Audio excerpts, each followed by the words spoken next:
abandoné todo, que me entré, pues Nunca pensé estar ni mucho menos sentado aquí hablando del Señor. yo le comencé a pedir a San José por mi vocación. En la vida Así tenemos llamados y muchos llamados de Dios pero yo no para... sabía ni qué era el lazo, expliqué. de tener una esposa de Desde Dios. mi catequista, el Señor estaba empezando a conquistar mi Y corazón. fue algo maravilloso porque el Señor me permitió conocer a un... Lady se encontró con un Dios muy amoroso. ¿Quién como Dios? Un gusto encontrarnos nuevamente en este espacio, Rescatados por el Amor, un espacio que nos regala la Virgencita, en el que conocemos muchísimas historias de personas a las que Dios ha rescatado con el infinito amor que tiene y que bueno, toman la decisión de contarnos ese testimonio. Así que pues los invito también a ustedes, si tú te consideras un rescatado por el amor de Dios, cuéntanos tu testimonio.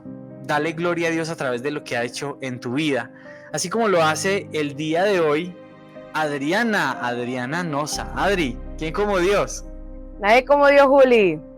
Bienvenida, Adri, a Rescatados por el Amor. Gracias, Juli, gracias a todos por como todos los días que hay esta oportunidad poder darle mucha gloria a Dios a través de esos testimonios tan lindos. Amén, así es. Y bueno, vámonos de una vez, Adri. ¿Por qué te consideras una mujer rescatada por el amor de Dios? ¿Cómo es tu historia? Bueno, Juli, y a todos los que se conectan con nosotros, gracias a Dios y a la Virgen pude conocer al Señor en un retiro de lazos hace 13 años, donde tuve una experiencia muy linda, pero no siempre todo fue así como tan encuentro con el Señor o tan hermoso, pues porque en realidad no era así al principio.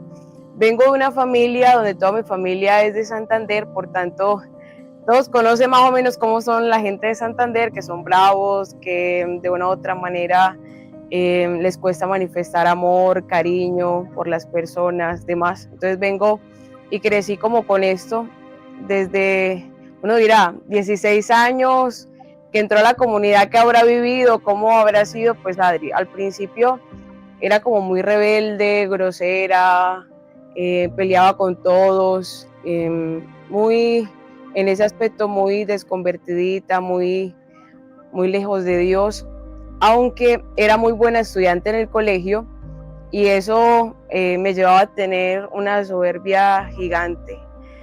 En medio del colegio y en medio de mi proceso pues de conversión, fue muy lindo porque iniciamos justamente el proceso de conversión con mi papá. Mi papá fue a retiro con nosotros. Es más, yo ni iba a ir al retiro, sino que mi papá estaba enfermo y dijo, bueno, que alguien me acompañe a la casa y me dijo, Adri, acompáñanos a vivir el retiro. Me fui con él. ¿Quién los invitó al retiro, Adri? Mucha gente, en realidad como muchos amigos de mis papás, muchos tíos, pero nunca le prestamos atención pues a la situación. ¿Ustedes habían escuchado antes de Lazos de Amor Mariano? Yo no, pero mi papá sí un montón de veces había escuchado, pero nada que le daba el sí al Señor y a la Virgen. ¿Ahí tenías cuántos años? 16. ¿Cómo se consideraba tu relación con Dios en ese momento? ¿Cómo era la relación de Adriana Nosa con Dios? Yo vengo a estudiar en un colegio salesiano y ahí en ese colegio nos enseñaron que cuando llegábamos a un colegio salesiano era María Auxiliadora quien nos traía. Esa frase siempre como que la tenía grabada en el corazón. Y si bien íbamos a misa cada tanto, como todos los colegios salesianos, no es que era una super relación o no es que yo pasaba orando en todo momento, en todo lugar, pues no, o sea, íbamos a misa muy de vez en cuando, mis papás al ser santanderianos, allá en Santander hay una cultura muy linda con respecto a Dios, hay parroquias casi que en todas partes, confesión en todas partes, le enseñaron la misa dominical y pues vamos a la misa, pero de ahí a más profundidad de la fe, ninguna otra. ¿Tú orabas más que el hecho de ir a misa o de, no sé si se reunían en la casa? Había momentos en los que Adriana decía, Diosito, no sé, en algún momento en el que pedías por un examen o cosas así o un problema, ¿hablabas con Dios?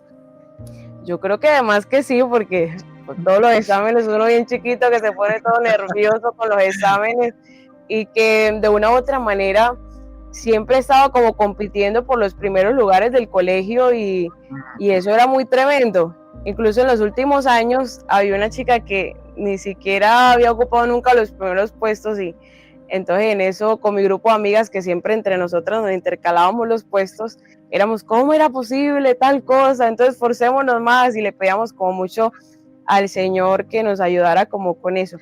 Pero yo doy muchas gracias a Dios porque de una u otra manera Dios me ha preservado mucho al haber entrado tan chiquita, al haberme cuidado de malas amistades, al haberme cuidado de tantas cosas, pues en su momento podría haber sido como que escuchaba canciones maluquitas de artistas que nada que ver pues con la conversión, pero Dios en eso fue muy misericordioso conmigo desde el inicio.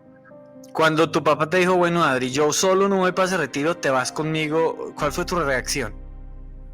Mi papá dice que yo le dije, bueno, pero yo creo que interiormente dije como, ¿por qué yo no va a mi hermano? Mejor que vaya a mi hermano.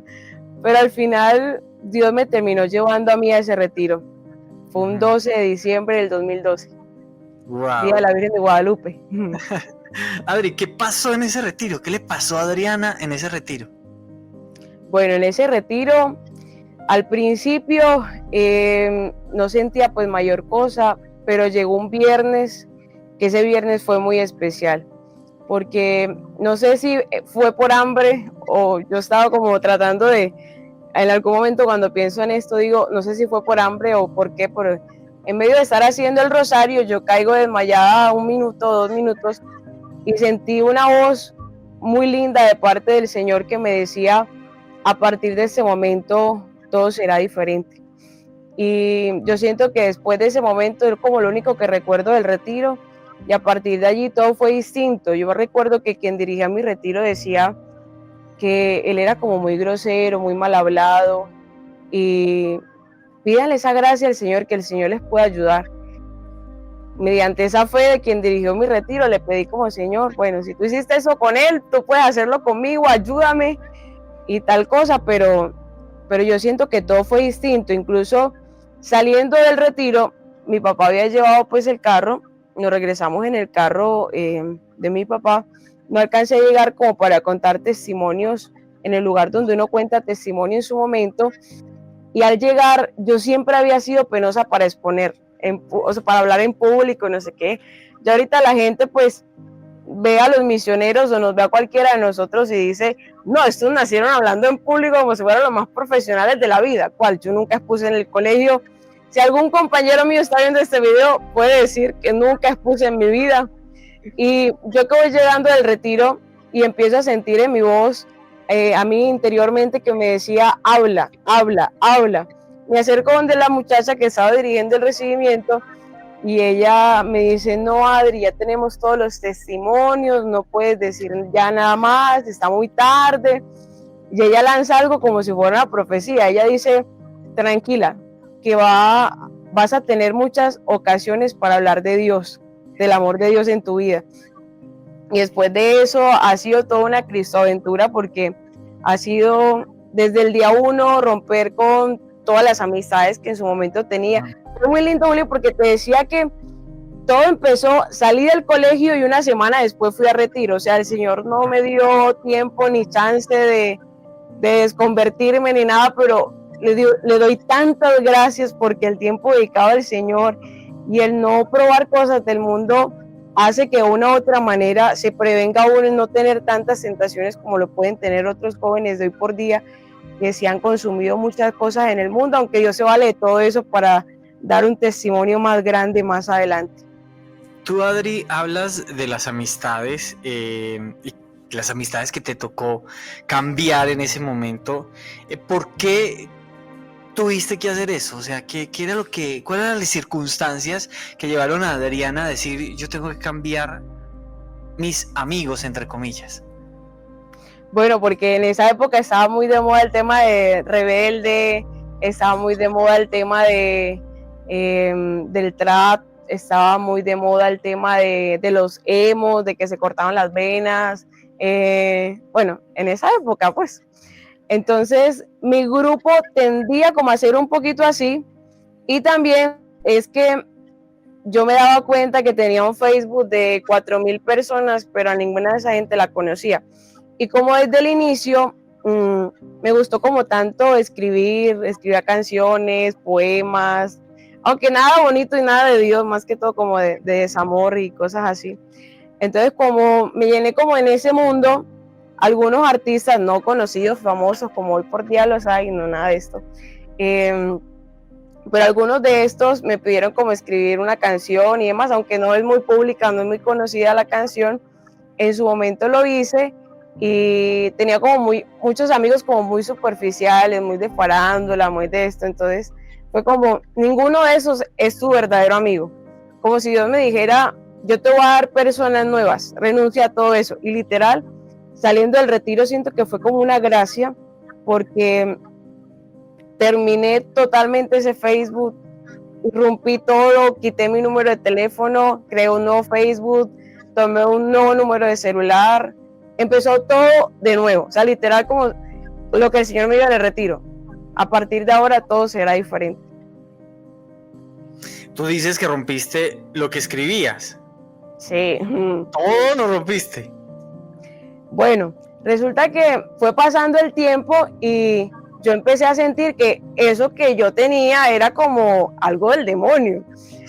Yo en mi cosa, en mi locura, pensé, esto es del demonio, esto no puede ser, yo cómo voy a escribir cosas que hablen en contra del desamor, si ahorita el Señor me demostró que me ama, yo no puedo seguir escribiendo esto. Cogí todos, y eran varios cuadernos que tenía, y los rompí, los boté en la basura, eso sí, yo dije que no quede ni la milésima cosa que alguien vaya a aprovechar alguna de estas cosas para seguir publicando cosas de desamor, voy a romper todo esto, y literal lo rompí así en chiquitito, y que no hubiera quedado nada, y todo eso lo boté. ¿Siempre te gustó escribir? Siempre, Juli, desde chiquita mis papás me regalaban diarios, y escribían diarios y todo esto. ¿Cómo te fue con la consagración? ¿Habías escuchado hablar antes de eso, de consagrarse a la Virgen María, o no? Pues yo no había escuchado nada, o sea, si mi papá no hubieran invitado, si yo no hubiera ido al retiro, no hubiésemos empezado nada la consagración. Pero eso fue muy impactante, Juli, porque apenas nosotros fuimos al retiro, eso fue como el último retiro de diciembre, y todo fue tan fuerte el golpe de gracia que con mi papá llegamos, incluso en medio que llegamos a pedirle perdón a todos y todo eso, mis primos al ver como el cambio dijeron, ¿y tú qué? ¿Te la fumaste verde? ¿A ti qué te pasó? ¿Qué te hicieron allá? Pero es que estás distintísima. Y fue tan impactante para toda la familia que en enero, el primer retiro que hubo de conversión, fueron 9 personas de mi familia. Entonces, al ir toda esa gente, llegamos y bueno, ¿qué vamos a hacer a partir de ahora? Mi papá empezó a investigar y llegó acá a la sede de Barranquilla y les dijo qué proceso podemos seguir, es que tenemos que seguir, yo no puedo quedar con esto. Y ahí empezamos, primero mi papá y yo un grupo de consagración, luego mi mamá y mi hermanito, y ahí empezamos todos el proceso de la consagración, y fue muy lindo porque fue una experiencia de vida en familia. Los 3 primeros años estuvimos juntos sirviendo en la comunidad. Hermoso. ¿Cómo fue ese reencuentro con la Virgen? Digo reencuentro porque pues al tú venir de un colegio salesiano y al tener esa experiencia con María Auxiliadora, pues bueno, en ocasiones es una devoción bien intensa, las personas que la viven. ¿Cómo era contigo? ¿Era una devoción más porque te la enseñaron o sí tenías una bonita relación con la Virgen? No, en realidad yo siento que era muy superficial mi relación con la Virgen. Por más que, es que en un colegio, si uno no tiene la voluntad, si uno no le abre el corazón al Señor, de veras que el Señor no hace nada. Y yo siento que literal el Señor en ese retiro me tumbó el caballo para yo poder como acercarme con humildad y decirle, oye Señor, yo te necesito con mi alma, con mi vida, yo sin ti soy nada. Entonces, claro que la relación con la Virgen fue distinta, porque allí no era porque no obrara, porque el Señor y la Virgen actúan en todas partes, sino que no había la disposición de mi corazón para eso. Incluso, por ejemplo, pensando en mi devoción a la Virgen, recuerdo que de los que más nos hablaban de devoción a la Virgen en mi colegio era Don Bosco. Y resulta que en el colegio tuvimos una gracia espectacular que hoy me arrepiento de no haberla aprovechado antes, No sé si alguno de los que nos escucha estuvo también más o menos en esa época estudiando en un colegio salesiano, pero trajeron el cuerpo de Don Bosco, un cuerpo que está, una réplica del cuerpo de Don Bosco, lo colocaron a peregrinar por los 200 años de Don Bosco, de haber vivido en la tierra. Y en esto llegó Don Bosco y era como para una fecha mariana, creo que era para el 24 de mayo que lo trajeron al colegio. Y yo como, ¿por qué le hacen tanta bulla a ese? ¿Por qué le danzan a ese? ¿Por qué tanta cosa, tanta farándula pues para ese santo? ¿Qué tanto? Y incluso yo recuerdo que ese día, Día de María Auxiliadora, estando el cuerpo allí Don Bosco, yo toda retadora le dije a Don Bosco, bueno, si tú le haces tanto bien a los jóvenes y si tanta gente dice que tú le haces tanto milagro a los jóvenes, ayúdales más, porque yo veo mucho joven mal. Y sentí que Don Bosco me dijo, ¿por qué no me ayudas tú? Así como Don Bosco sabe cómo hablarle a los jóvenes. Literal sentí eso en ese momento. Y bueno, pues en realidad el corazón no estaba dispuesto. Yo me quedé con eso guardado. Incluso muy pocas personas pues conocen que en su momento pasó eso. Pero ya entrándonos propiamente a la consagración, con el corazón más dispuesto, la Virgen me fue como recordando esas palabras de que ella en realidad, lo que nos dijeron en el colegio, de que cuando alguien llega a un colegio de estos, al igual que llega a un colegio de lazos, ella es la que nos trae la mano, la que nos cuida, la que nos ayuda. Y la devoción pasó de ser una devoción muy superficial a ser una devoción ya más cercana, a sentir a la Virgen amiga. Esa bendición hermosa que nos dan en el retiro fue vivida hermosamente y sentí tanto como si la Virgen me hubiera dicho, es que desde siempre había querido estar contigo, pero como que tú no te atrevías a dejarme hablar y hacer cosas en tu vida. Entonces sí cambió mucho la devoción a la Virgen después del retiro y en medio de la consagración. Es lindo la consagración que va como que acomodando todo lo que uno quiere, o sea, lo que uno anhela, lo que el alma anhela y lo que Dios anhela para uno debido al pecado, a muchas de las cosas que uno hace se va descontrolando y desorganizando todo y la Virgen va poniendo como bueno, esto va acá, esto va acá, esto va acá y esos anhelos que tiene uno en el corazón van encontrando como el rumbo y el norte donde tienen que estar. Adri, ¿quiénes eran los santos para ti en ese momento? Ahí me hablabas un poquito de lo que veías cuando veías la réplica del cuerpo de San Juan Bosco, pero para ti en general, ¿quién era un santo? No, un santo era alguien loco, era alguien loco que estaba por allá lejos, que no eran cercanos, que sí, que eran como extraterrestres, personas raras. Uno no los veía como modelos posibles para nosotros, en su momento lo sentía muy así. Muy bien, yo veo que pues San Juan Bosco te puso una tarea grande que fue el hecho de trabajar por los jóvenes o con los jóvenes y en todo este tiempo siempre que a mí me hablan de Adriana Nosa siempre pienso en jóvenes, ella es la visionaria que trabaja con los jóvenes, hace cosas con jóvenes, desde hace muchísimo tiempo pues que te conozco y siempre estás involucrada con los jóvenes. ¿Te tomaste muy a pecho eso que sentiste en el corazón? ¿Cómo fue que el Señor te fue llevando a ese trabajo con los jóvenes? Juli, en realidad cuando Don Bosco me dijo eso, yo estaba en plena rebeldía, en plena locura, yo ni le presté ni 5 atención a Don Bosco. En realidad yo siento que Él siempre lo ha querido, el cielo siempre lo ha querido, porque bueno, empezamos el proceso de conversión, fuimos entonces a la consagración. Quien meditaba la consagración tenía un apostolado que era el comedor Mamá Margarita, que es donde se le dan comida a los niños de aquí de la zona Cachacal en Barranquilla. Y literal apenas me consagré, creo que la semana siguiente o en ese mes, después de haberme consagrado, me encomendaron ese apostolado. Entonces empecé a ir a trabajar con niños, con adolescentes, todo esto. ¿Qué hacían en el apostolado?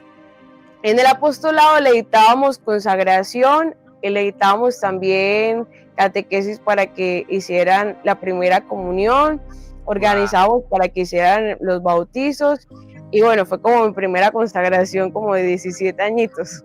Y la zona es que una zona como apartada, o que tú hablas de la zona que no recuerdo qué dijiste. Cachacal. Explícanos a los que no somos de Barranquilla, ¿cómo es esa zona? ¿Por qué esa zona es especial? Bueno, esa zona es especial porque en realidad la mayoría de los niños que van allí son de escasos recursos. ¿Es un barrio o qué?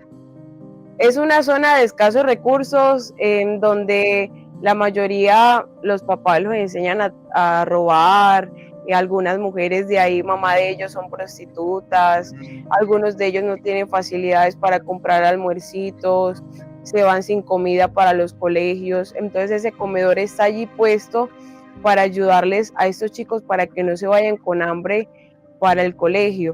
Y da la casualidad que ese apostolado, Comedor Mamá Margarita, es un apostolado de lazos con los salesianos de Barranquilla. Y me encomiendan eso, que tiene como esa correlación en su momento. Muy bien, entonces de ahí empezaste a dictar consagración como loca a jóvenes, a trabajar con jóvenes, a ir a los apostolados. ¿Cómo ha sido todo el trabajo con ellos? ¿Por qué crees que hay que apostarle a los jóvenes? Bueno, en ese momento se me salía toda la humanidad cuando empecé a trabajar con ellos. Incluso tuve un momento como muy especial que era como encomendándome a Don Bosco, porque esa fue la primera vez que yo sentía que tenía que hacer algo por ellos, pero sentía mi humanidad que no era capaz de hacer nada por ellos y me impacientaba y Dios mío, ¿y esto por qué se ponen a pelear? Porque es que se agarraban a puño y están acostumbrados a pelear y a darse, entonces me les metía a la mitad y luego era darme puños a mí, y yo, ¡ay, Señor, qué locura, quiero salir corriendo, ¿qué es esto? Y en una de esas cogía a los jóvenes que estaban peleando, dándose puños y los iba a apartar como con la fuerza que tenía, pero obviamente ellos tienen más fuerza que yo porque son hombres y estaban peleando.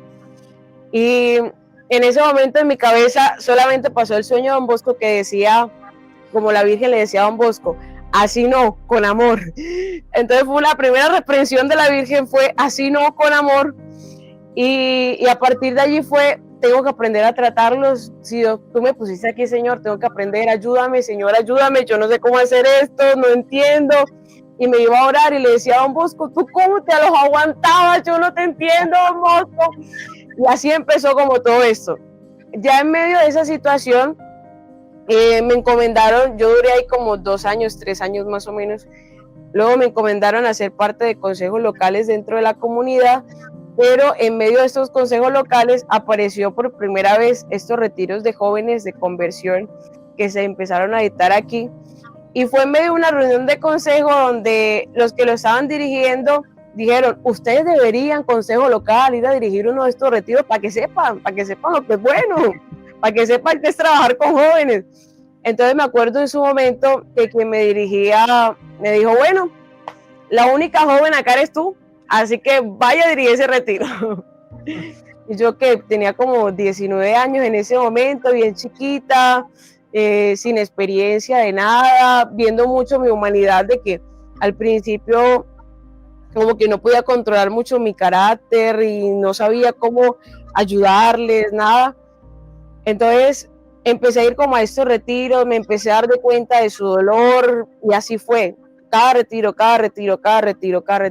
hasta que llegó un momento donde mi director dijo, bueno, están pidiendo ese retiro en otro lugar, ve a ese lugar.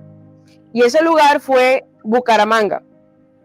Al ir a la ciudad de Bucaramanga, era el primer retiro que se hacía afuera, eran 120 jóvenes que fueron a vivir esa experiencia. Y como había tanto joven, tanta cosa, al principio era como, Señor, ayúdame, no entiendo, muéstrame tú, ayúdame tú, tal cosa. Al final del retiro, llegó el final del retiro, y eso fue algo que me impactó. A partir de ahí cambió mi relación con los jóvenes, ya no lo veía como algo que me tocaba hacer, sino como una vocación. Y fue que llegando a la última actividad del retiro, todos los jóvenes se pusieron a llorar, pero ni siquiera a llorar, yo creo que era como a gemir. Hace poquito que estaba dando una charla en una parte, recordaba con una amiga que justamente estaba allí en ese retiro conmigo, y gemían todos los jóvenes, llore, llore, llore, llore. Yo solamente escuchaba eso, pero literal eran todos los jóvenes, 120 jóvenes llorando a grito herido. Nunca me ha pasado eso en ningún retiro. Al yo ver esta situación, yo dirigiendo acá al momento, no sé qué, yo empecé a llorar que no podía aguantarme. Dejé el micrófono tirado, no sé ni a quién se lo dejé. Me fui por un rinconcito porque solamente sentía en mi interior: nadie hace nada por ellos, ayúdales tú. Nadie hace nada por ellos, ayúdales tú. Aunque yo sé que mucha gente se dedica a jóvenes y ama jóvenes, no sé por qué escuché esas palabras, pero decía, dedícales tú. Y a partir de ahí ya fue como un tomarme en serio esta misión o esta vocación que ya yo sentía, ya Dios me está colocando esto.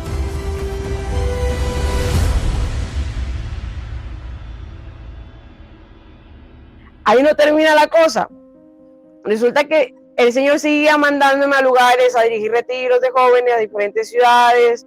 Luego fuimos a Cúcuta, luego fuimos a Ocaña, luego fuimos a Villavicencio, luego fuimos a Cartagena, Santa Marta, Guatemala, y toda esta misión Dios la empezó como a confirmar.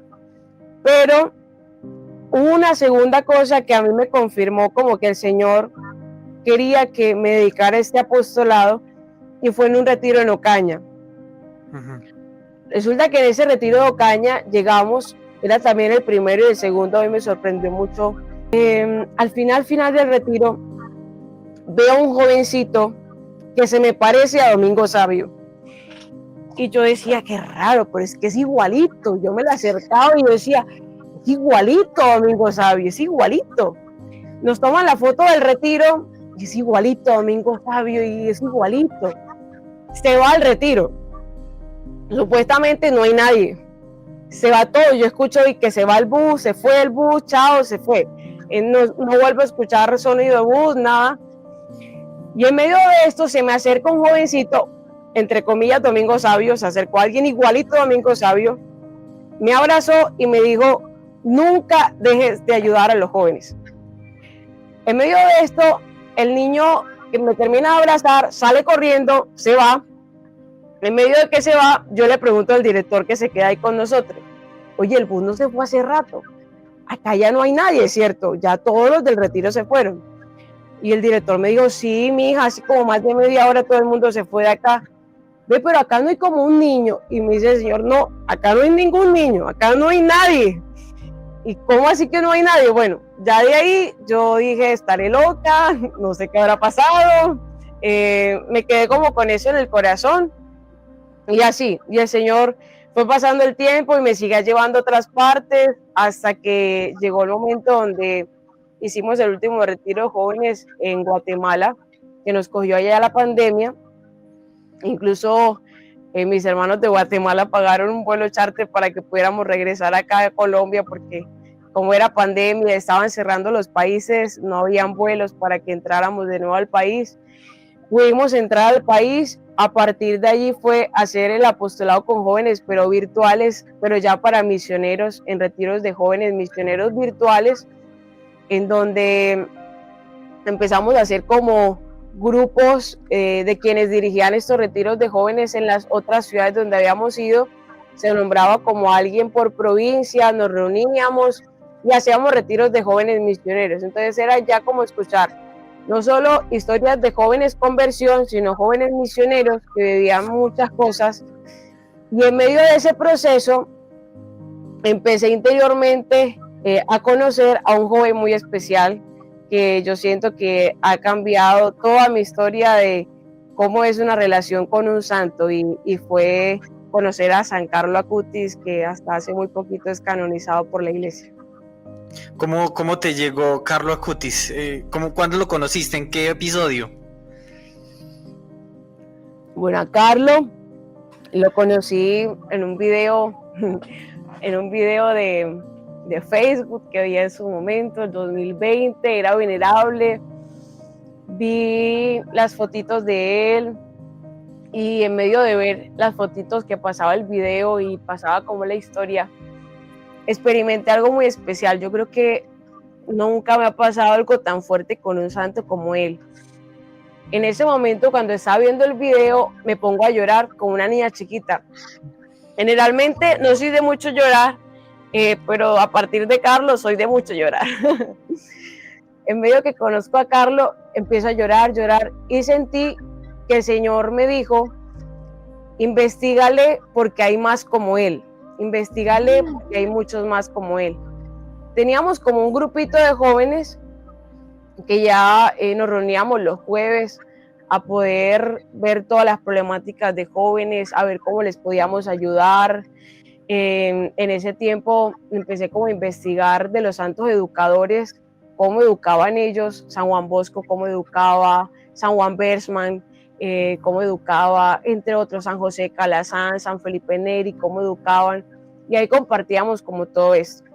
Pero Carlos luego fue pasando como su proceso, incluso en el canal de Lazos Barranquilla, cuando nos enteramos de la beatificación, hicimos como una jornada de grabación de casi 19 horas, muy intensos nosotros, hicimos la novena de Carlos y hicimos una jornadita de 19 horas, donde las 19 horas fue dando charlas de jóvenes, invitamos a algunos misioneros, colocábamos allí esta ceremonia de beatificación de la iglesia, todo esto que fue como tan especial.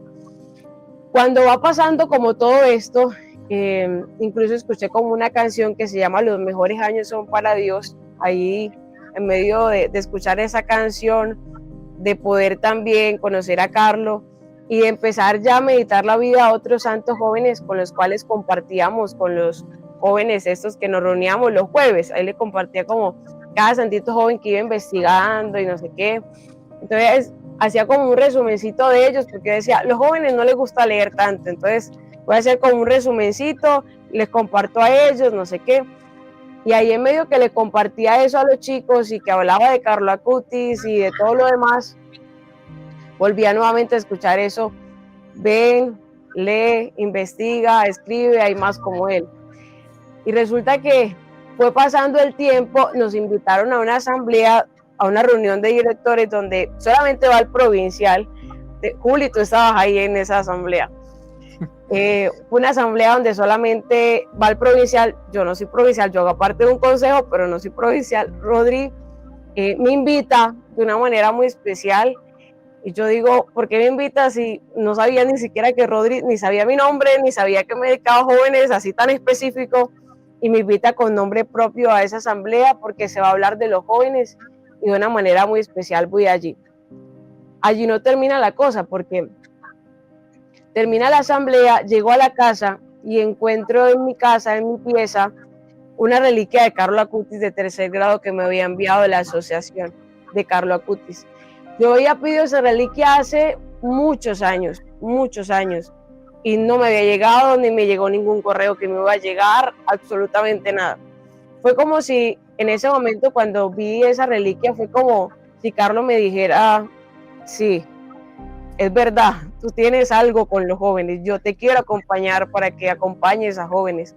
Sentí como si en realidad esa confirmación de lo que él me había dicho antes, lee e investiga porque hay más como él, era como algo muy intenso, como que era una misión que Dios me estaba confiando en ese momento en el corazón. Adri, ¿tú crees que los jóvenes pueden ser santos hoy? Claro que sí, claro que sí. El Señor en múltiples ocasiones, desde el principio de los tiempos, se ha fiado en jóvenes. Le confió a San Juan, el apóstol, le confió el tesoro más grande que es la Virgen. Vemos cómo Santa Juana de Arco, el Señor le confió todo un país para echarlo adelante. Vemos cómo el Señor se fía en los jóvenes y cómo a través de, bueno, en su momento todos los santos jóvenes que investigué para compartirle a los delegados de jóvenes, cómo el Señor hacía tantas obras en ellos. Incluso Don Bosco decía que no hay jóvenes malos, sino hay jóvenes que no saben que pueden ser buenos y alguien se los tiene que decir, que los jóvenes no son manzanas podridas, sino verdes, que hay que saber acompañar. Y a lo largo de estos tiempos, trabajando con jóvenes, he visto el Señor como, Dios mío, se sobra en generosidad, saquen ellos una cosa hermosa para el bien de las almas, cómo los jóvenes son pieza clave, pieza fundamental, cómo el Señor a través de ellos impacta la vida de los demás, como por ejemplo Mateo Farina decía que era un infiltrado entre los jóvenes y en medio de eso quería contagiarles de un virus hermoso, gigante, del virus del amor de Dios, y ver tantos frutos en tanta gente, en tantos jóvenes que hacen hoy por día tanto bien en la comunidad. Para mí me da mucha esperanza decir, de ver a los jóvenes pueden ser santos. Crees que es el reto más grande que tiene un joven en la actualidad? Los jóvenes hoy por día pasan cosas muy difíciles. Primero, que los papás están siendo obligados a tener que trabajar mucho tiempo y eso hace que los papás estén menos en la casa. Si los papás están menos en la casa, tienen menos vínculo de confianza con los hijos. Si tienen menos vínculo de confianza con los hijos generalmente no tienen mucha confianza para decirle las cosas. Si no tienen mucha confianza para decirle las cosas, eso quiere decir que los jóvenes se quedan con tantas cosas en el corazón que no se las dice a nadie. Hoy por día hay un dolor muy grande y es que cada 40 segundos alguien se suicida. Y la mayoría de las tasas de suicidio, la mayoría, lo que uno ve que dice, el todo de lo que la gente que más se suicida son los jóvenes. Y uno dice, ¿por qué viene esto? Viene esto desde que muchas economías hacen que los papás tengan que trabajar más, porque si no trabajan más no tienen cómo mantener a sus hijos, demás. Por ahí hay una debilidad muy grande, que es que los chicos no tienen la confianza con sus papás para decirles cosas, porque cuando están los periodos sensitivos de los niños, que es justo los periodos para que los papás y los niños crean vínculos de confianza y así permitan de que ellos se puedan abrir y contar sus cosas, no se está teniendo. Entonces ellos, al no tener con quién contar las cosas, están viendo todos los modelos externos cuando en realidad los primeros modelos deberían ser sus padres, pero sus padres al estar muy ausentes cogen modelos de afuera. Los jóvenes de por sí son muy influenciables, incluso si uno le dice a un joven o a cualquier persona, no pienses en elefantes rosados volando, no pienses en elefantes rosados volando, de por sí van a pensar en elefantes rosados volando, en cómo son muy curiosos. Entonces si oyen una palabra, investigan de esa palabra, y si escuchan que hay un influencer de moda, se meten con ese influencer, escuchan lo que dicen ese influencer y de por sí afectan sus comportamientos. Incluso hoy por día hay tantas cosas alrededor, tantas redes, tantos artistas, tantas canciones, tantas cosas, que por sí el cerebro, como tenemos la neurona espejo, eso hace que uno se compare con los demás. Si uno se compara con los demás, entonces dice, ¿qué me falta de lo que tiene el otro? Entonces eso, ¿qué me falta que me tiene el otro? Inconscientemente quiero imitarlo. Los jóvenes están intentando imitar a otros, por eso Carlo Acutis dice, nacen como originales y mueren como fotocopias. Entonces tienen la segunda tentación, que es dejarse influenciar por todas las personas, y que si en el colegio están hablando que el aborto está bien, entonces ellos, porque todo el mundo habla de eso, se dan a influenciar, incluso aunque sean muy católicos, muy de fe, aunque de por sí sus principios les digan que no, ellos puede que en algún momento digan que sí, por simplemente tener ese deseo de caer bien, por ese simple deseo de poder tener amigos y demás. Entonces ahí tienen una debilidad muy grande en todo lo externo que estamos viendo, que se pueden dejar influenciar. Tenemos también culturas que no están haciendo bien. Por ejemplo, está hoy por día una subcultura que se llama la subcultura Heilu, o que habla todo el tema de los otakus, o que habla de todo este tema del anime, de los doramas, toda esta parte que quieren infundirles en ellos el tema de la rebeldía, que quieren infundirles en ellos incluso temas de no saber muy bien quiénes son, crisis de identidad, y muchos de ellos, por ejemplo, artistas K-pop y demás, tienen, por ejemplo, en su vestimenta cosas, si son mujeres parecen hombres, si son hombres parecen mujeres y todo lo demás. Y como hacen movimientos y esto llama la atención en medio de los demás, empiezan ellos también a hacer movimientos, se genera una dependencia con ellos y luego en medio empiezan a imitar todos estos comportamientos, y esta subcultura está llevando a muchos de ellos a muchas cosas, a tal punto que está en medio de esta subcultura Heilu, que ellos intentan o hacen como conferencias donde se disfrazan o se conocen como otaku. Supongamos que tú eres otaku, Julián, fueras el otaku Juli. Entonces, en medio de eso, Si tú quieres parecerte a Pokémon, te disfrazas de Pokémon y vas allí vestido de esto, ojalá fuera de algunas caricaturas normalitas, pero en realidad no son así, sino otros nombres, para no decir los otros nombres, se disfrazan de muchos de estos. Entonces, en medio de esto hay cosas muy fuertes, hay una cultura pornográfica muy grande, hay todo un tema muy profundo de intentos de suicidio. Vamos a ver que si esta subcultura está tan fuerte, porque es que uno de estos artistas sube hoy por día una canción y tiene 50 millones de reproducciones en un solo día, cosa que ningún otro artista de ninguna otra parte tiene tantas visualizaciones. Eso está afectando mucho hoy por día a la juventud. Sí, tenemos otras cosas, tenemos vicios, tenemos, bueno, tantas cosas que hoy por día dirán que droga, que el alcohol, que muchas cosas, pero en realidad el trasfondo es que el joven no sabe quién es, que el joven no ha recibido aprobación en su casa, que el joven no tiene vínculos de confianza en su casa, que al joven no se le ha enseñado a tener un espíritu crítico. Entonces, cuando se enfrenta a las cosas del mundo, no tiene con quién consultarlo, con quién poder tener quien le resuelva las preguntas. El joven necesita eso. Incluso me parece muy lindo porque entre los santos jóvenes que hay hoy por día, algunos de ellos, no todos, algunos de ellos tuvieron como unos papás. Incluso hay una historia muy bonita.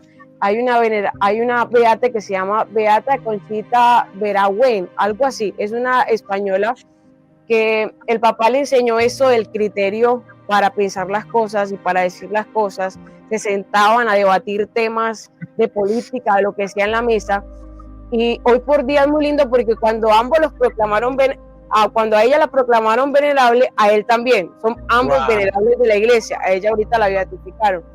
Pero siento que eso hace falta mucho hoy por día, que los papás puedan tener una conversación con sus hijos en la mesa, que les pongan temas de política y que debatan allí, que los escuchen, y que si llegó callado no decir, es que se es callado, porque hoy por día muchos padres de familia piensan que con que el niño esté en su casa y no esté saliendo en fiestas, todo está bien, pero resulta que no todo está bien. Es que hoy por día en las redes sociales, por un minuto, por un segundo, pueden consumir toda la pornografía que consumieron todos nuestros antepasados. Entonces, hoy por día hay que generar más esos espacios donde se comparta con ellos. Incluso en programas como Misionera Esposa y Madre nos pueden enseñar muchas cosas del tema de la educación de los hijos, que es muy importante uno poder, como padre de familia, aún no soy madre de familia, pero los que son padres de familia que escuchaban la comunidad, tienen espacios de, si tienen 5 hijos, un espacio también para cada hijo, un espacio con todos, un espacio aparte con el esposo. Porque es necesario conocer a cada hijo, que cada hijo es distinto, que si lo veo callado, lo escucho, qué tienes, qué te pasó en el colegio, cuéntame un poquito más. Generar esos espacios que muchos jóvenes no los sacan, sino que deben los padres de familia, a partir de mirar cosas que a ellos les gustan, empezar a ir creando esos espacios. Es impresionante, Adri, el hecho de poder ver la sociedad en la que estamos y pues sí, los retos tan increíbles a los que se enfrenta no solo la juventud, sino pues todo el mundo. Pero bueno, como tú dices, los jóvenes tal vez son los más vulnerables frente a lo que va sucediendo, y uno ve la falencia en la educación. Pues yo no sé si es que siempre ha funcionado así, pero es impresionante el hecho de ver cómo los papás hoy en día decimos, este joven tiene un problema, este joven tiene un problema, este joven tiene un problema. Pero cuando uno se sienta a hablar con el joven, uno se da cuenta que muchos de esos problemas no son siquiera del joven, sino un problema en la educación, o sea, un problema de los papás. O sea, algo que yo digo ahí, no, es que es un problema de los jóvenes, es un problema de los papás, lastimosamente.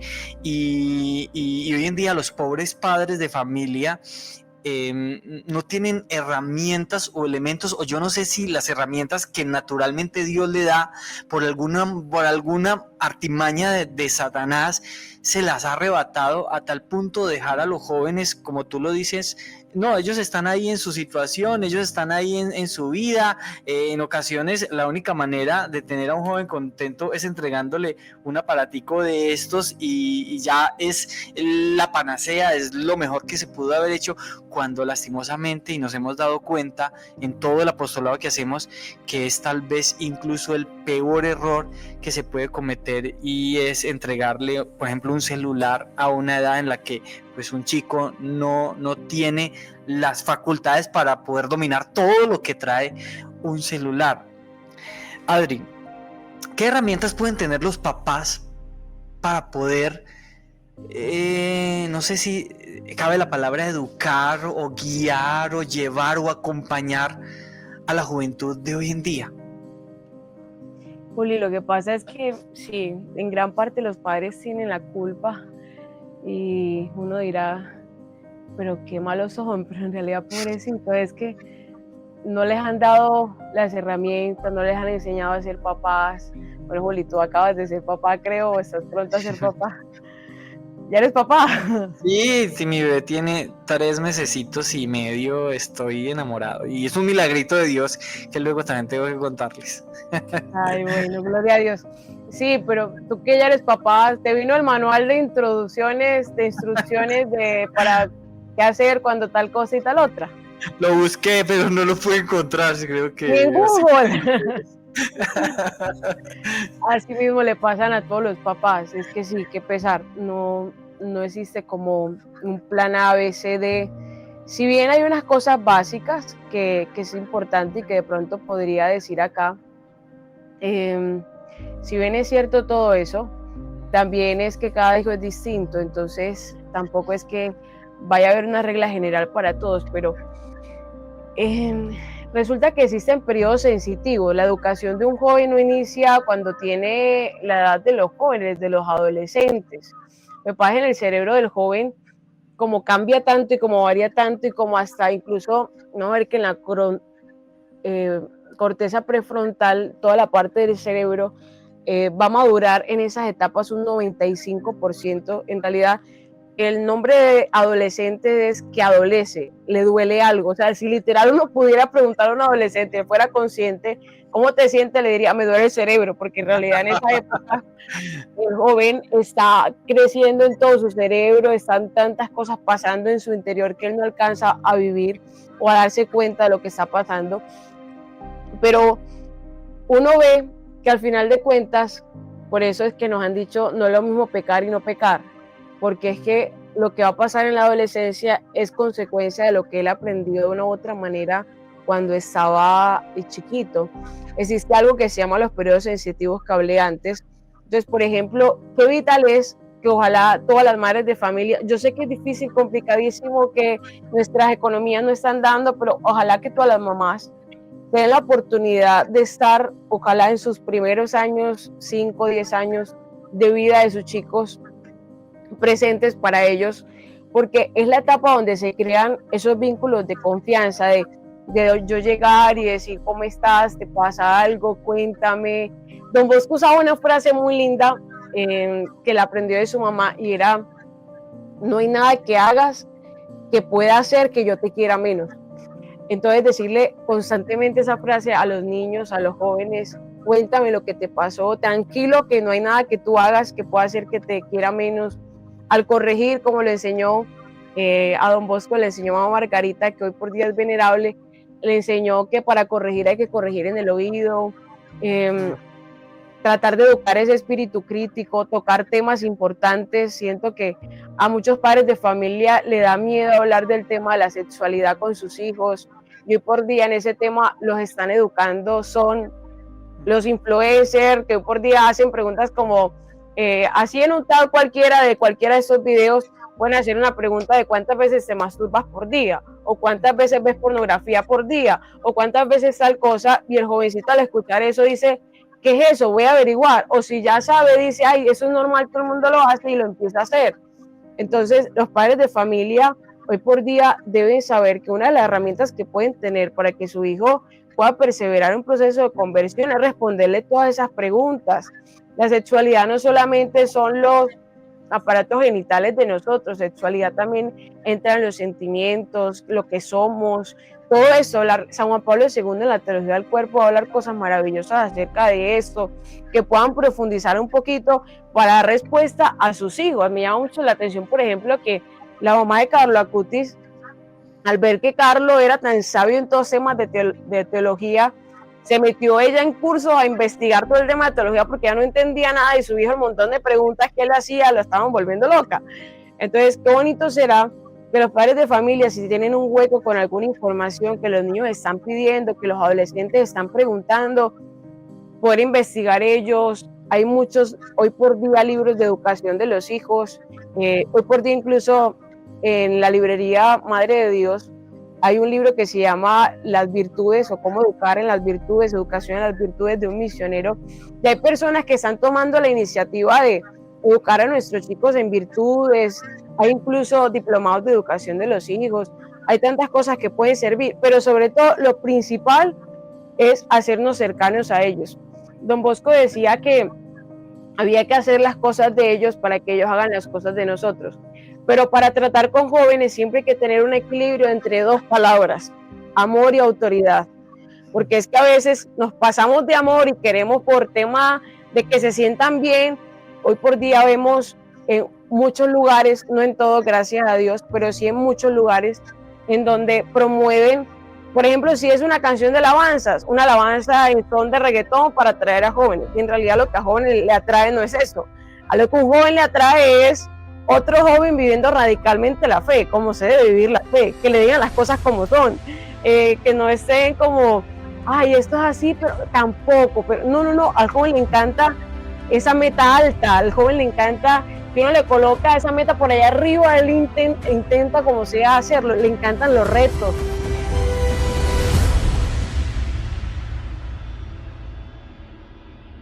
Entonces, sabiendo esto que le encantan los retos, incluso yo me chisteaba porque una vez cuando empecé a trabajar con jóvenes, empecé como a escribir anotaciones de jóvenes, de santos educadores de jóvenes, qué les funcionaba a ellos, no sé qué, como tratando de ser un poquito científica con la cosa, aunque en realidad eso no es más tanto de ciencia, sino más de amor y de gracia, que lo entendí después, pero uno veía que en medio de todo ese tipo de situaciones los jóvenes responden a esos estímulos, a ese retarle, a ese tú puedes más. Entonces me acordaba de que Don Bosco, a mí lo que me dijo a mis 16 fue precisamente un reto cuando estaba en el colegio. Yo que le decía a Don Bosco, oye, si tú le ayudas a tantos jóvenes, ayúdale, porque ahí veo mucha gente mal. Y Don Bosco también seguía este son de retar, que sabía que sirve retar a los jóvenes, entonces me decía, ¿y por qué no los ayudas tú? Entonces, hasta el mismo Don Bosco usa este método de retar a los jóvenes. Entonces, incluso uno ve en un Don Bosco que le decía a sus chicos, ustedes pueden ser buenos, ustedes pueden ser mejores. ¿Por qué no le haces más feliz al Señor? ¿Por qué no cambias de vida? Incluso hasta alguno de estos, una vez se le apareció el Padre Pío a un jovencito que se llama Mateo Farina, que hoy por día es venerable, y le dijo, si tú eres capaz de descubrir que Dios es la verdadera alegría, hazle saber esto al mundo entero. O sea, lo retó de que no solamente tenía que saberlo, sino que decirle al mundo entero. Y tanto el pobre la pasó mal haciendo esto, porque quería demostrarle a Padre Pío que sí era capaz haciendo esto, que incluso los jóvenes que estaban alrededor de él empezaron a reírse, a burlarse de él horrible, incluso hasta le tomaban fotos y las colocaban en todos los lugares del colegio. Si veían un muro, le colocaban en el muro la foto de él, que se decía el moralizador, el santo, jajaja. Entonces uno va a ver que los jóvenes, en plan de que los retos de que pueden ser buenos, de que le coloco un nivel alto, ellos llegan a ese nivel. Entonces, que aprendan y que tengan confianza grande en los jóvenes. Uno ve en esta hermosa comunidad que Dios nos ha regalado a un Rodri que siempre ha fiado en los jóvenes. Esta comunidad inició con jóvenes. Qué regalo tan grande es que hoy por día todavía hayan jóvenes que apuestan todo por el Señor, que se atreven a levantar su voz y decir en una universidad, yo no estoy de acuerdo con eso que usted está diciendo, profe, pero ¿cómo van a salir esos jóvenes? Con que hayan hoy por día padres que les eduquen mucho el criterio, que los escuchen, que, por ejemplo, en las situaciones más duras, más difíciles, que en los temas de la cultura general, del tema de política, del tema de todos los temas que se están hablando, de aborto, se están hablando de pornografía, hablar del tema pornografía, decir que está mal, que los padres de familia se atrevan a decirles todas estas cosas. Mijito, si siente esto es normal, pero cuando sienta esto, combátalo de esta manera, porque uno cree que los hijos saben, pero no saben, están adoleciendo, o sea, el cerebro les está doliendo. Entonces, que estemos allí para ellos. Yo siento que la presencia de un padre de familia lo cambia todo. Y para los que son hoy por día educadores, que de pronto nos estén viendo, que sean profesores, no pierdan la esperanza en que ellos pueden ser mejores, porque habrá momentos donde uno diga, sí, bien, pueden, pero hay otros momentos donde uno dice, ay, Señor, estos serán los próximos santos jóvenes, yo no creo.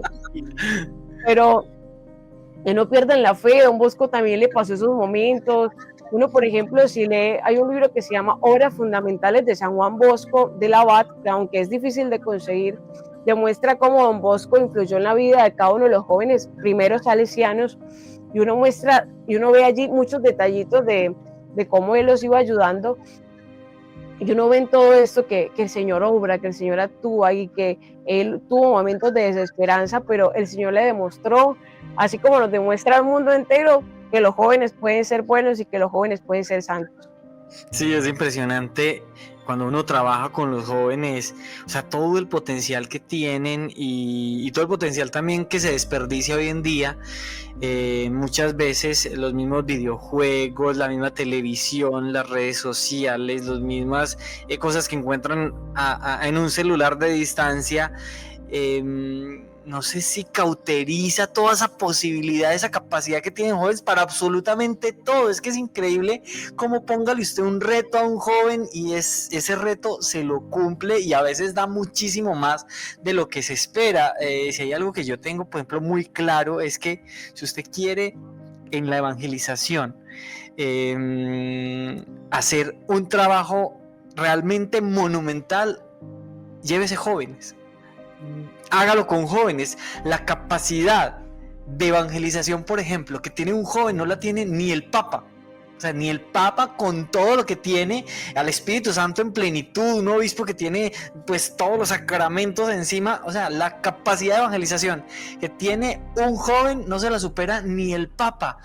Y eso uno lo ve en los retiros espirituales cuando es una jovencita de 17 años, 16 años dando una charla, por ejemplo, del aborto, con todos los argumentos que hay a favor y en contra, que uno dice, Dios mío, a esa niña la van a destrozar en esa charla, sobre todo en la época coyuntural en la que estamos, y uno dice, Señor Jesús, mándale todos los santos. Y cómo sacan esas charlas y cómo la gente se convierte el solo hecho de escuchar la convicción de un chico que tiene, claro, sus argumentos y que se prepara y que hace absolutamente todo para poder sacar adelante eso uno no lo encuentra en nadie más, Adri, yo he visto que todo lo que tú has hecho con los jóvenes, pues todo ese trabajo lo has ido compilando, todas las experiencias.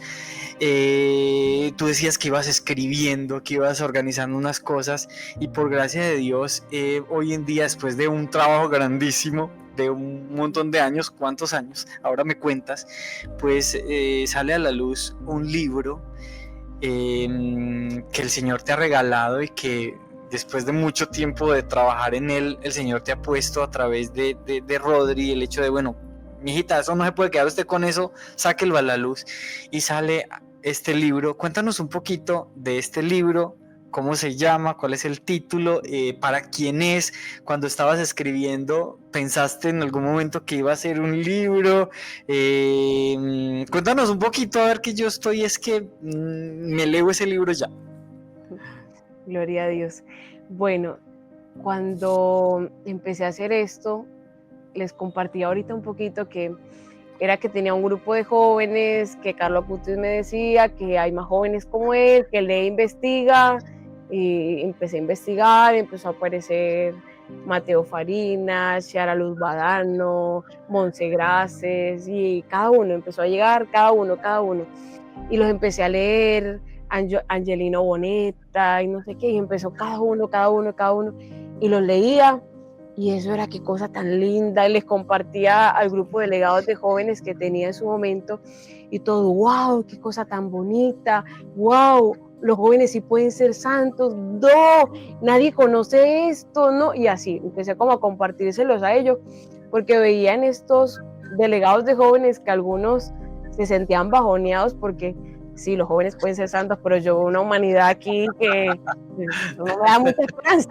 Que no sé cuándo, no sé cuándo. Ah, Que decía yo que los jóvenes pueden ser santos, pero que uno a veces dice, pero ¿cuándo? Por ¿pero Dios, cuándo? ¿cuándo? Eso tal cual les pasaba a ellos.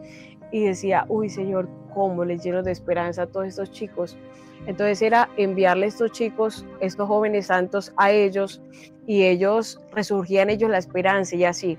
Entonces ya les había enviado como unos 10, pero yo decía, si se los envío largo, pues ellos no van a leer todo eso, porque si para leer todo es, para llegar a ese punto, se leyeron 10 páginas o 20 páginas o un libro para llegar a ese resumen o un video de 1 hora y pico, no todos tienen la disponibilidad para poder leer eso, para poder ver eso. Voy a dejárselos fácil, entonces se los mandaba resumidito con unos puntitos. Y allí empezó como la cosa. Así fue pasando un tiempo, fue casi un año mandándoles a ellos de varias ciudades y de varios países, incluso de Guatemala, de Ecuador había una de Brasil, habían de varios lugares de lazos aquí también en Colombia, estaban de Bogotá y de los anteriores lugares donde se habían hecho los retiros de jóvenes. Entonces estaban ellos allí y se les mandaba, se les compartía. Bien, seguí investigando de ellos, seguí investigando, pero hasta ahí quedó la cosa. Eso era para mí solita, para mí está bacano, eso está espectacular, qué bueno que le ayude a ellos a poder tener esperanza, pero hasta ahí se quedó la cosa.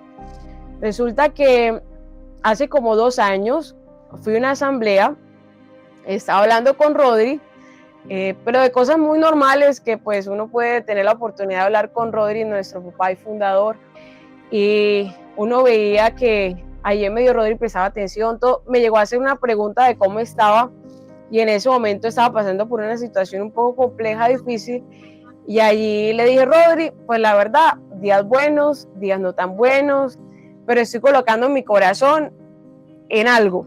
Y Rodri me dijo, ¿en qué? Yo le voy diciendo, Rodri, es que hace rato yo empecé a investigar de santos jóvenes, entonces estoy colocando mi atención en investigar la vida de ellos, leer la vida de ellos es mejor.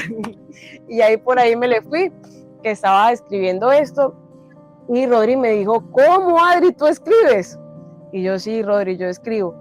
Y me dice, ¿pero escribes desde hace rato? Y yo, sí, Rodri, escribo desde hace muchos años, incluso tengo varios libros escritos ya muy adelantados y todo eso. Y Rodri me dice, mija, si usted escribe, escriba muchos libros para lazos.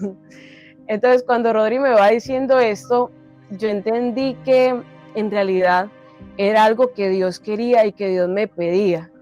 Yo, como les dije, enterré todo lo que era escribir, rompí todos mis diarios, mis cuadernos, mis poemas, mis canciones, todo. Yo pensaba que ese don era del demonio, yo no voy a hacer nada de eso. Y cuando Rodri me dice esto, me contacta con el de la editorial y resulta que hay hasta cercanía, porque acababan de nombrar como secretaria del jefe de la editorial a la mamá de una de mis mejores amigas. Y yo decía, ¿cómo? O sea, esta cercanía aquí, ¿qué está pasando? Nos sentamos a hablar y todo fue muy de Dios, muy del cielo, muy todo. Incluso en mi interior yo decía, y hay un libro que está mucho más adelantado que mucho más adelantado. Yo decía, si en algún momento llego a publicar algo, pero eso lo veía muy remoto porque yo no le había dicho a nadie sabía de eso, todo era en mi interior. Entonces, si llego a publicar algún libro en mi vida, bueno, será cuando yo me muera, y si algo lo publica alguien por mí, si entra a mi computador y lo ve. Si llega a publicar un libro, será ese tema, que era de Conócete en Dios, que en algún momento, si Dios quiere, saldrá, que espero en muchos años, pero nunca este. Entonces, Rodri sale y me dice, no, publica y le voy hablando a mi jefe de la editorial en otra asamblea que pasó más adelante y me dice, Adri, Rodri me lo mandó el mismo día, eso está aprobado hace rato, cuando tú quieras lo sacas. Y yo, ¿cómo? O sea, todo esto se está organizando, o sea, que Dios, tú quieres esto. Y ahí fue que empezó todo esto de el libro que hoy por día sale a la luz, que se llama Los jóvenes pueden ser santos. ¿Qué hay en el libro? Bueno, en ese libro hay una recopilación de casi 90, 100 libros leídos, hay una recopilación de 900 links investigados de cibergrafía e información sobre 110 jóvenes que están en procesos de canonización. Desde 1900 hasta el tiempo actual, desde los 14 años hasta los 35 años. Buena noticia para los mayores de 20, 25, todavía son jóvenes. A ver, ¿qué pasó allí? Pasó que mi jefe editorial me decía que en Europa todavía consideran jóvenes y todavía hay leyes hasta 30, 35 años. Entonces, por eso extendimos el rango a esas edades y no metí ni un solo mártir, porque la idea es, bueno, empezando a investigar de ellos, vi que habían chicos de menor rango, de menores edades de ellos, y decía como, bueno, habían también muchos mártires, pero yo decía, a ver, es que en las causas de canonización, para los que son mártires, es proceso directo, a veces ni los nombran venerables, sino que van beatos de una vez, y beatos de una vez cuando se comprueba el martirio, sin ni siquiera pasar por milagro para probar el tema de beato. Entonces decía, bueno, vamos a separarlos. Entonces este libro no va a tener ningún mártir, pero va a ser el primero de 5 libros que va a ser como una colección seguida. La mayoría de jóvenes, primer tomo y segundo tomo, este es el primer tomo de Los jóvenes pueden ser santos, ya el segundo tomo, Dios mediante, saldrá el otro año o pronto, que será como la segunda parte de esto. Luego de eso entrarían todos los jóvenes que han sido mártires. Y hay un montón, y es de 1900, no voy a hablar de ninguno de un montón de años, no, voy a hablar de tiempos actuales. Si hoy por día mucha gente dice, los de ahora no pueden ser santos, eso pasaba antes, es para que en realidad digan, sí pueden ser santos, los de ahora, o sea, los de este último milenio, este último ciclo, este último espacio, pueden ser santos. Y ya probablemente el cuarto, que fue investigando estos, que fueron saliendo también niños, va a ser Los niños pueden ser santos, que ya estos están en proceso, casi listos. Y por último, buena noticia para los matrimonios. Hay muchos matrimonios que están en procesos de canonización, muchos.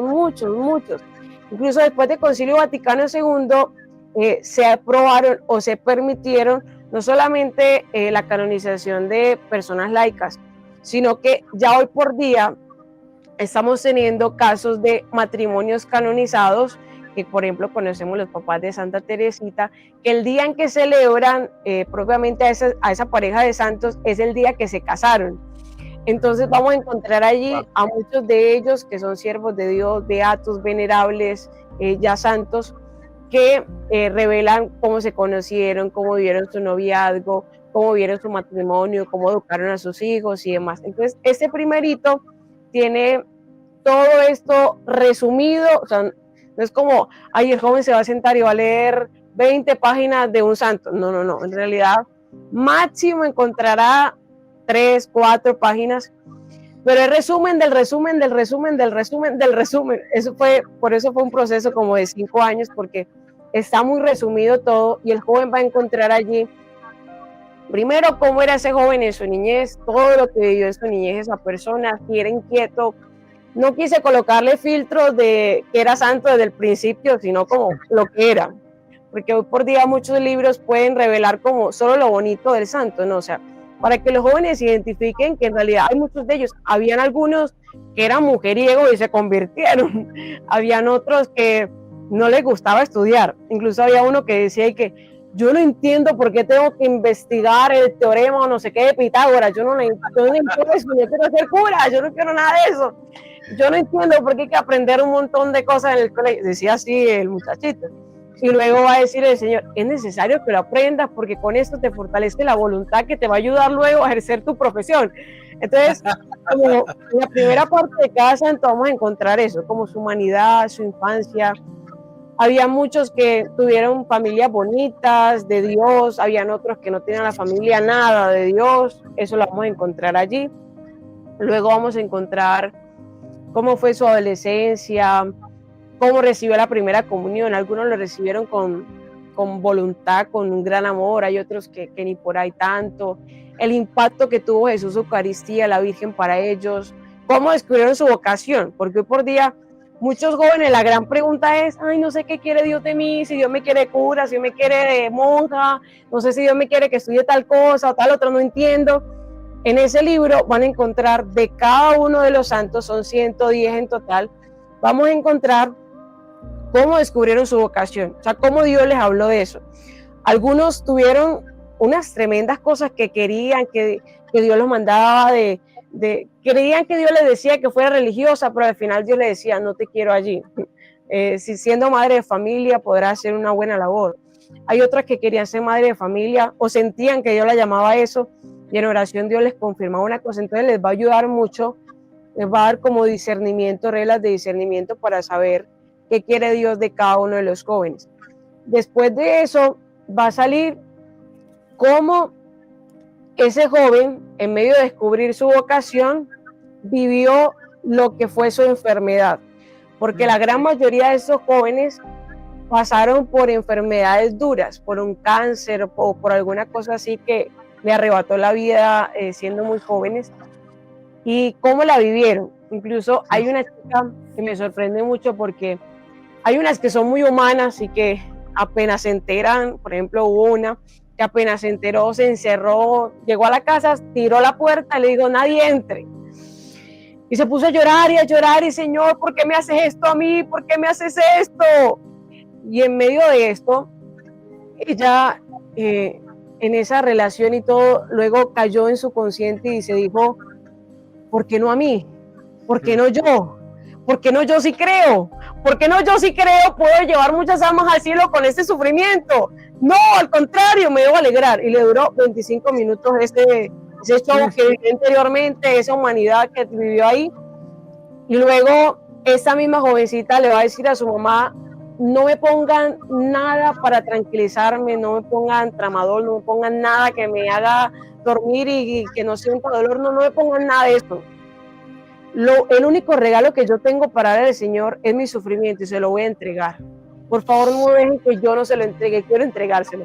Entonces, veíamos en esa parte de cómo sufrió todo su dolor, toda su humanidad, cómo lo vivieron. Muchos de ellos ofrecieron su vida por el Papa, muchos de ellos ofrecieron su vida por alguna persona de su familia que estaba pasando por un proceso de conversión difícil. Muchos de ellos ofrecieron también su vida por la conversión de los cristianos.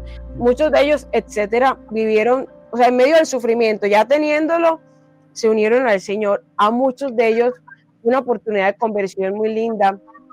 Yo me acuerdo, por ejemplo, hay un chico que murió en el 2018, eso fue hace nada, que incluso tiene una foto con Papa Francisco, es siervo de Dios, se llama Pedro Ballester. Fue una de las historias que más me impactó. Yo creo que con muy poquito me pasó como él, que tuve como la oportunidad de tener el libro de él, y fue una sola sentada de habérmelo leído. Cuando este jovencito se enfermó, cuando la pasó re mal, la mamá le decía, tú te vas a morir pronto, tú te vas a morir pronto. Y en medio de decir, tú te vas a morir pronto, él le decía a la mamá, mamá, no, yo no voy a morir pronto. Y la mamá le decía, ¿por qué? Y él le decía, mamá, porque es que solamente los que son santos mueren jóvenes y yo todavía no soy santo. Cuando yo leí eso, me puse a llorar. Eso fue un momento de gracia, llore. Incluso llegó mi papá y mi mamá al cuarto y como, ay, ¿qué te pasó? Le decía, papá, yo entiendo por qué Dios no me ha llevado, ya entiendo, porque todavía no soy santa, papá, me falta convertirme. Así, a gemido y grito herido, llorando con mis papás. Y Dios mío, o sea, a todos los que están viendo esto, e incluso a mí misma, me causa mucha curiosidad, mucho interiormente, me interpela mucho el tema de que tengamos la edad que tengamos y que estos chicos nos superan en santidad tremendamente. Al final él termina muriendo, pero ofreció todos sus sufrimientos por la iglesia y era un chico que decía, antes yo era muy feliz, ahora lucho con mostrar alegría. Señor, lo único con lo que estoy luchando y por día es por mantenerme alegre, porque todo me fastidia. Incluso uno va a ver la humanidad de él, que cuando iban los chicos a visitarle, porque era un gran amigo de sus amigos, eso siempre andaba rodeado de un montón de amigos, llegaban al hospital y él, por su humanidad, por su dolor, hay veces que le decía, salgan, lárguense de aquí, no quiero ver a ninguno. Y luego le decía, anda, ¿yo qué hice? Es cierto que yo estoy en un proceso de conversión, perdónenme, amigos míos, y los acercaba, y ya luego se convirtió en un gran amigo de los amigos, que siempre estaba como pendiente para ellos, que les preguntaba más bien cómo estaban ellos, cosas muy lindas de ellos, de cómo vivieron en general su enfermedad. Y al final de cada santito está cómo murió, qué pasó en su agonía, qué palabras dijeron. Algunos fueron muy fáciles de investigar, cuáles fueron sus últimas palabras, algunos no tanto, pero en todos traté como decir cuáles fueron sus últimas palabras, que muchos, por ejemplo, acudieron al sacramento de la extrema unción o la unción de los enfermos, que pudieron recibir la confesión también antes de morir, que tuvieron un momento lindísimo en medio de morir, que incluso una de ellas hasta tuvo tiempo de decirle a la mamá, mamá, cuando yo me muera, ponme un traje de novia, porque me voy a encontrar con mi esposo. Incluso le dije a mis papás, por favor, no sé si ustedes todos sabían, pero yo tampoco sabía, pero me enteré ahorita, uno solo puede elegir 2 liturgias, cuando uno se casa y cuando uno se muere. Bueno, aquí ninguno de ustedes vaya diciendo a su familia de la liturgia cuando se van a morir, porque pero el tema es que esta chica le dijo, quiero que lean tales lecturas, quiero que canten tales canciones, donde se dé gloria a Dios por todo el tiempo que me dio de vida. Entonces aparecen cosas muy lindas que ellos al morir, cómo fue las tentaciones que tuvieron. Muchos al morir tuvieron tentaciones de que se iban a condenar, de que Dios no los quería, porque en realidad el combate espiritual habla de eso. O sea, el combate espiritual dice, al final del libro dice, que cuando uno se va a morir, va a venir toda la legión de demonios, y más si el alma es consagrada, todas las legiones de demonios, a tratar de tentar nuestra alma para que no se salve. Entonces va a haber un combate muy fuerte. O sea, si el combate tras de sí es fuerte, porque el libro de Reglas de Discernimiento para los Espíritus dice que tu alma es tan importante que el cielo y el infierno se combaten por ti, el día que nos estemos muriendo, ese combate va a ser la locura. Entonces, en ese combate de la locura que vivieron ellos, cómo lo combatieron, uno va a ver que, por ejemplo, San Francisco así en su momento dijo, recibió como el consejo de Santa Clara, que Santa Clara le dijo, ante esa tentación di, si me voy para el infierno, que al menos en el infierno te alabe, Señor. Y ya con eso venció la tentación. Vamos a ver que muchos de estos jóvenes vivieron esas tentaciones, y no a la edad de San Francisco que tenía más herramientas, sino a una edad muy corta. Y cómo supieron aprovechar todo eso, el sufrimiento, su agonía, todo por amor al Señor. Entonces todo eso lo vamos a encontrar en el libro, y en el libro también tenemos una oportunidad muy grande, y es que Rodri nos hizo el prólogo del libro, entonces vamos a encontrar las palabras de él, que ha inspirado en nosotros el amor por los jóvenes, que nos ha acompañado como jóvenes en la comunidad. Y vamos a encontrar también algo muy bonito, que es una canción de unos hermanos de Ecuador, de Lazos de Ecuador, el grupo se llama De María, que canta una canción muy linda, que se llama Los mejores años son para Dios. Incluso aquí tengo entendido en el canal de la productora que van a colocar la canción, que salen varias imágenes de esos santitos jóvenes muy reales, a color, que salen cada uno de ellos siendo ellos, donde nos podemos identificar, y que en realidad fue pensado este libro ya cuando fue organizado como libro, que incluso la dedicatoria dice, a todos los jóvenes a los que un día conocí, y a los educadores apasionados que siguen creyendo contra toda desesperanza. O sea, a los que siguen creyendo, aunque vean gente y jóvenes que la están pasando re mal, a los que siguen creyendo en ellos, para ellos va ese libro. Y también resulta que ya terminando el libro, me encontré o tuve la oportunidad de que me regalaron para mi cumpleaños un libro de Carlo Acutis que escribió la mamá. Imagínate, Juli, imagínense todos, y al leerlo apenas la segunda página decía, cuando Carlos fue a morir, ya estaba en el día 14, él murió a los 15 días de haberse enterado de su enfermedad. Cuando estaba a punto de morir, a él le llevaron un libro de santos jóvenes franceses, que estaba justo el libro en francés, que eran como 10, 15 jóvenes, y él allí le dijo a su mamá, mamá, ya sé cuál va a ser mi siguiente exposición. Ya fue la de milagro eucarístico, ya fue la de apariciones marianas. Ahora quiero hacer otra exposición de santos jóvenes. Pero al día siguiente, Carlo Acutis muere, no puede hacer esto. Entonces, como en todo esto, yo decía, qué locura, y la dedicatoria también dice, a San Carlo Acutis, quien deseando hacer esto, no pudo hacerlo, hay 110 jóvenes que él quería investigar o más, no pudo hacerlo, para él también, y recordando las palabras que él le repetía a los niños del catecismo, porque también me sorprendió eso, las palabras que él le repetía a los niños del catecismo era, ustedes pueden ser santos. Yo decía, Dios mío bendito, cuántas coaliciones, cuántas organizaciones del cielo moviéndose enteros para que esto se dé. O sea, cómo él lo pensó y lo organizó todo en el cielo. Es muy de Dios que el Señor esté colocando esto en los corazones nuestros que son tan necesitados de Dios. De verdad, Adri, muchísimas gracias, pues en nombre de todas las personas que vamos a leer ese libro, por hacer este trabajo tan hermoso y tan necesario, el hecho de entender que definitivamente los jóvenes pueden ser santos, y aquí más de 90, ¿cuántos es? 100, 110 ejemplos santos. 110 ejemplos de que hay jóvenes que ya hicieron, ya lograron la santidad o están en ese proceso pues de beatificación, pero que ya lograron la santidad y que nos pueden mostrar a nosotros, pues a los jóvenes y a los que ya pasamos el umbral de la juventud, pero también acumulada.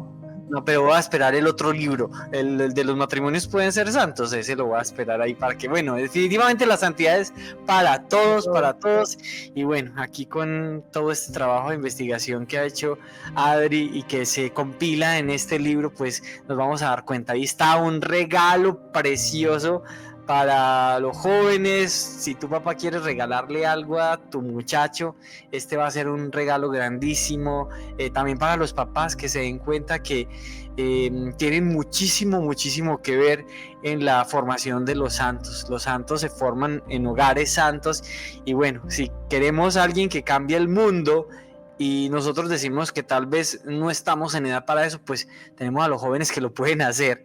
Adri, un último mensaje para los papás y para los jóvenes. A los papás, que se sigan fiando en la gracia que Dios les ha dado en el matrimonio. Cuando dos personas se casan, reciben la gracia de poder educar correctamente a sus hijos en la fe, y siento que se deben valer más de ese sacramento de ir juntos a la oración, a los pies del sagrario, y decirle: Señor, tú me diste estos hijos, están pasando una edad difícil, ayúdame a convertirlos. Y el Señor a todos les dará la gracia para poder hacerlo. Y a los jóvenes, a mis queridos jóvenes, a los cuales amo con todo mi ser, les digo que no se conformen con poco. Ustedes son la luz del mundo. Si la sal se vuelve sosa, ¿con qué se salará el mundo? Y hoy por día, habemos muchos que creemos en ustedes. Habieron muchos jóvenes que ayudaron a otros jóvenes a ser santos. Aprovechemos a todos estos 110 jóvenes al cielo que tienen a su disposición, y por favor, denos el regalo al mundo de poder tener santos colombianos, santos ecuatorianos, santos del mundo entero, y que hagamos juntos aquello que en su momento Carlo Acutis le dijo a través de San Francisco de Asís a su mamá.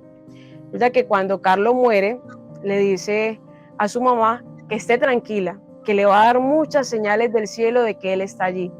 Y le dice 3 cosas a través de Francisco de Asís. Tu hijo está en un puesto alto en el cielo, va a ser canonizado pronto, y después de él vendrá una nueva generación de santos jóvenes para la iglesia.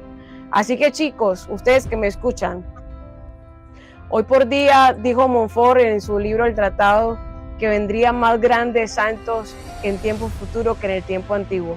Chicos, ustedes hacen parte de esa nueva generación de santos jóvenes para la iglesia. El Señor espera grandes cosas de ustedes, espera grandes cosas de nosotros. No lo defraudemos. Yo abandoné todo lo que me entré, pues Nunca pensé estar ni mucho menos sentado aquí hablando del Señor. yo le comencé a pedir a San José por mi vocación. En la vida Así tenemos llamados y muchos llamados de Dios pero yo no para sabía ni qué era el lazo, explique. de tener una esposa y Dios. El catequista, el Señor estaba empezando a conquistar mi Y corazón. fue algo maravilloso porque el Señor me permitió conocer a un... Lady se encontró con un Dios muy amoroso,